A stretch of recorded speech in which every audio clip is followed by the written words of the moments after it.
My name is Nekme Obasoge. I'm broadcasting from Toronto, Canada. And today's topic is about politics, Nigerian politics. We're going to be discussing about Nigerian presidential aspirant Ahmed Buhari and Omoyele Sowore. Just listen to what my guests have to say today.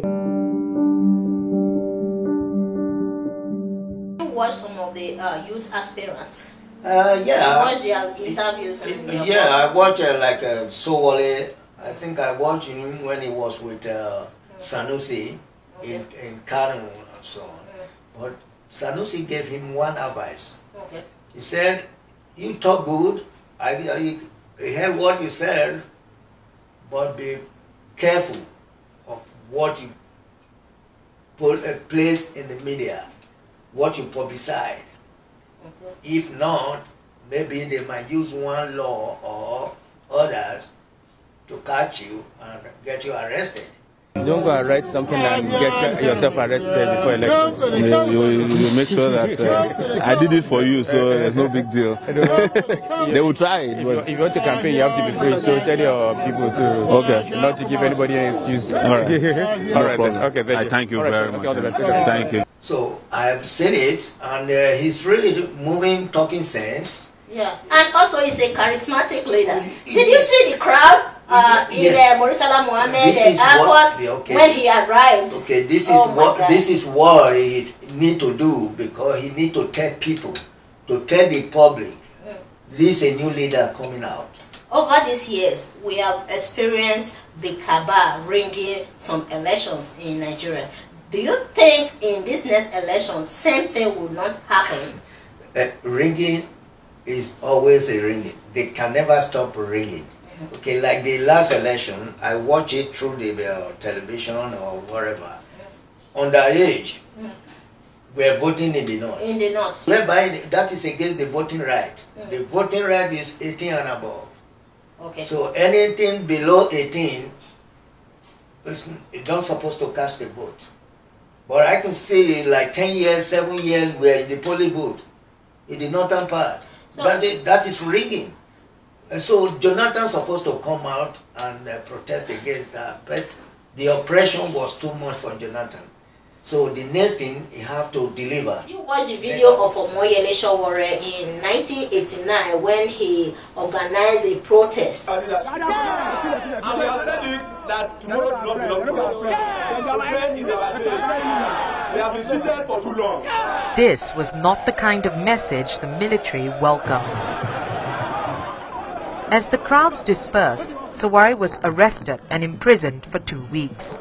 How Mandela fought for South Africa. Yes. He sacrificed himself. Yes. But they forced him to sign. That's what Omoyele is doing for Nigerians. Many Nigerians. That is great. We should not ignore the fact that this man almost lost his life fighting corruption for many of all of us who are sitting here today. You understand what I mean? Yeah. So I think for me, I believe that we should always take that into perspective and trust him when we are voting in this next election. Yes, but it's too early to call or to say, because there might be a best candidate than him. The candidate that will lead the country is what we need. Not the one that fought not the corruption in the past. No, it can fight corruption, but the corruption to get out from our system is like a blood vein. What is in the vein is going through the heart, come back, regulate. So that is how the corruption is.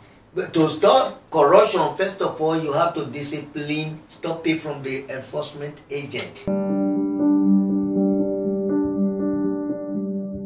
Abe Goodman on the phone. She's calling from Allison, Ontario. Hi, Abe. Good morning. Good morning. How are you? I'm good.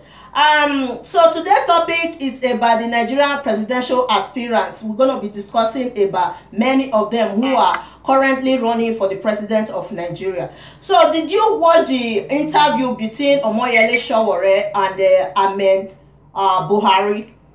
For me, right now, the country is on a downward spiral, and I expect that we'll get more young people running for offices, because just running for the office of the president is not sufficient enough. We need about 505 people running the National Assembly. We need about another number of people running for state governors, another number of people running for the Senate and the House of Reps. These are the kind of people that can work with us to see how we can achieve all of the plans that we do.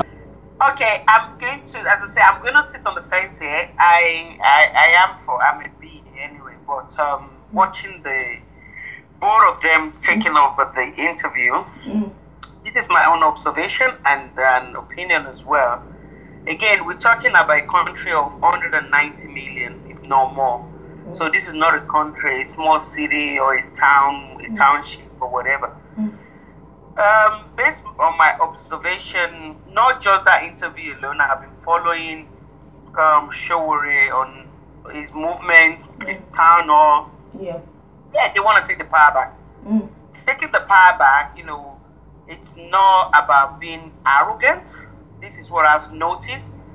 You know, very, very arrogant. A lot of promises that it's not going to happen. Empty promises. It's not going to happen. This country has been damaged for the past 16 years. A lot of, you know, a lot of stuff has happened in Nigeria. So telling the world that you're going to come back, you're going to return the electricity back within so number, you know, even Jesus can't do it. We all know that. If I was being empowered in the last 3 years, by now there will be 45,000 megawatts of electricity from solar energy alone from the northern part of the country.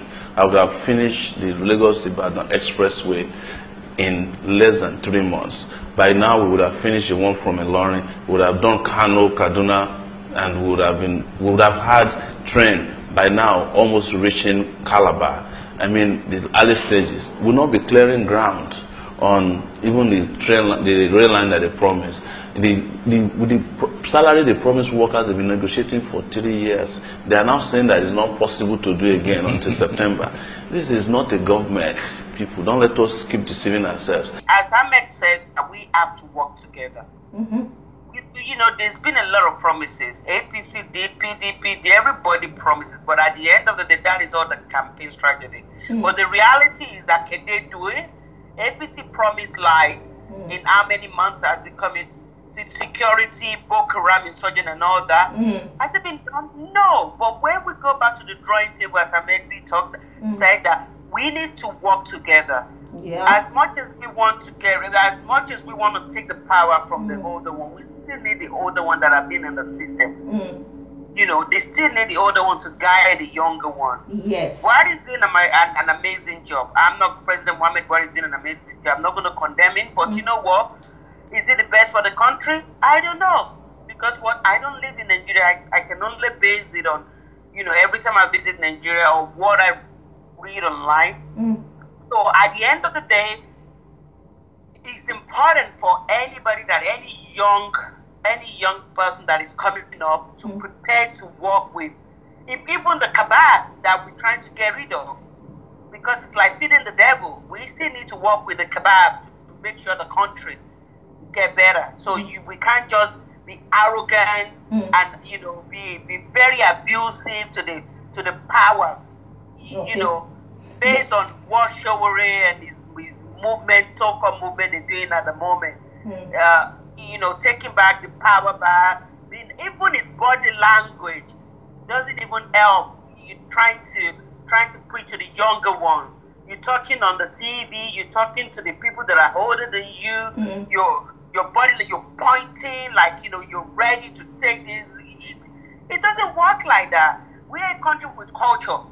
Apart from everything, we still have the culture, which you still have to respect the elder. It doesn't matter. There is a way you can approach them. But his movement, I totally disagree with it. Maybe somebody needs to teach him how to talk, you know, because younger people are looking at him. They're watching. People are watching all around the world. You know, it's just even the messages. Apart from the way that he talks, the messages doesn't just align with what I believe that what we did in Nigeria.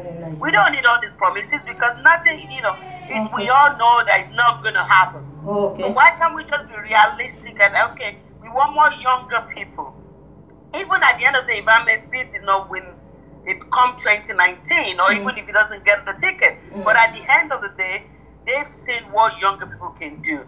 So we want more younger people in the Senate. We want more younger people in the in the cabinet. We want more women. We want younger people. We want people that can, at the end of the day, speak for us. Because at the end of the day, if you look at Nigerian Senate now, how many women are in there? How many younger people, younger generation are there? Yes. So we need a cabinet. We need a Senate that looks like Nigeria. Yeah. Okay. Not just a certain tribe, not just a certain age gap.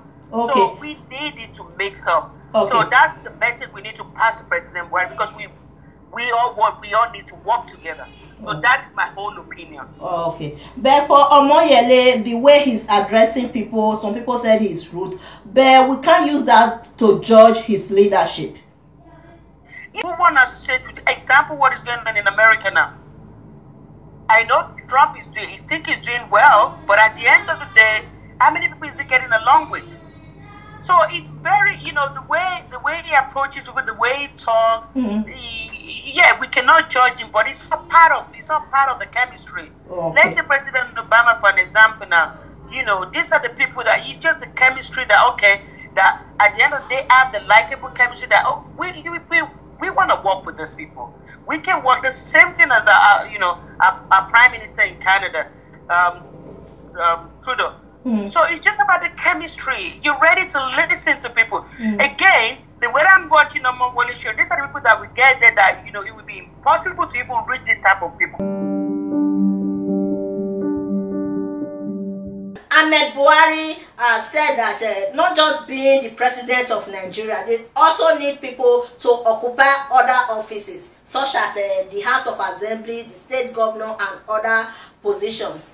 So, what do you think about that? Ahmed Buhari is very correct in his statement. Nigeria's problem is a collective effort from the top to the bottom. So, for the system to change, we need people that can be trusted.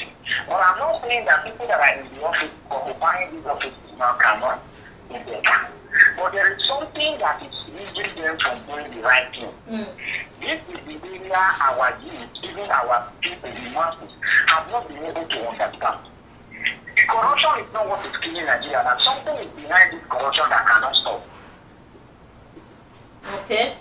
Even when the right people go to the office, now you can see what is going on. When you make statements for correction, if you are in any office, if you are occupying any government office, and you want to be good, the next thing you see yourself is in jail. They throw you in jail because you have everything around you to throw you in jail.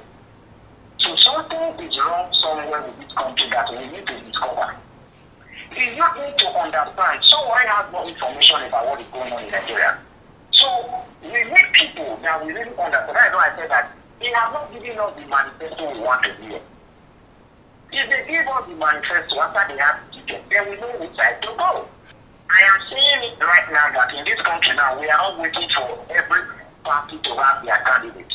And immediately they have their candidate, we are going to check them. By the time we check them, then we will be able to meet together.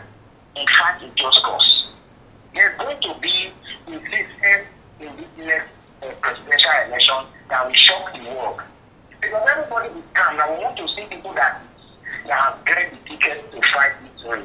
And after we have seen them, then we can also sit them down to join us together to fight the big fight. Okay. Because if we fight it individually, if someone is giving the ticket to his party, and Ahmed Buhari is giving the ticket to contest his party, and the other guys, like every other one, is giving the ticket to fight in their party, that means we are still going to have a disrupted election. So, the ruling party will take advantage of that, and the only way you can learn to understand the problem to be part of it. So if they want to have that system, they cannot hijack from outside the courts. They need to be loyal to the cabal, and they will be giving the ticket to work for them. And when they get there, they can have the advantage of the veto power to change the system to a better one. So fighting them now is not going to bring them there. The Nigerian presidential aspirant Ahmed Buhari said that winning the election as the president of Nigeria is not going to solve the problem because they still need people who's going to occupy other political positions in order to regulate the country to its fullest. When we say they appoint, no, they cannot appoint. Like the Senate, like the National House of Assembly is being nominated by their constituency they represent. Okay. So the president cannot appoint. He will only appoint ministers. Ministers, yes. Okay, either from the National House or from external body. So these are the only people they can appoint. But the candidate to senator, to House of Assembly or national body is being spearheaded by their constituency. So that will be very difficult. Unless they, for the youth to regulate, if any one of them becomes president of whoever is coming from their constituency as a representative, it is their duty there to know who they are bringing out. If it's educated, intellectual, or a farmer, or anything, who can deliver. Because he is representing them. Okay, like a senator came to the National House of Assembly the other day. He said, which means the president cannot regulate that. No, he cannot regulate that. He will only regulate ministers and pick the rightful candidate ministers to occupy the seat. So the only point there, our system, whoever is coming out from any constituency, it is the duty of their own constituency to know who they are presenting.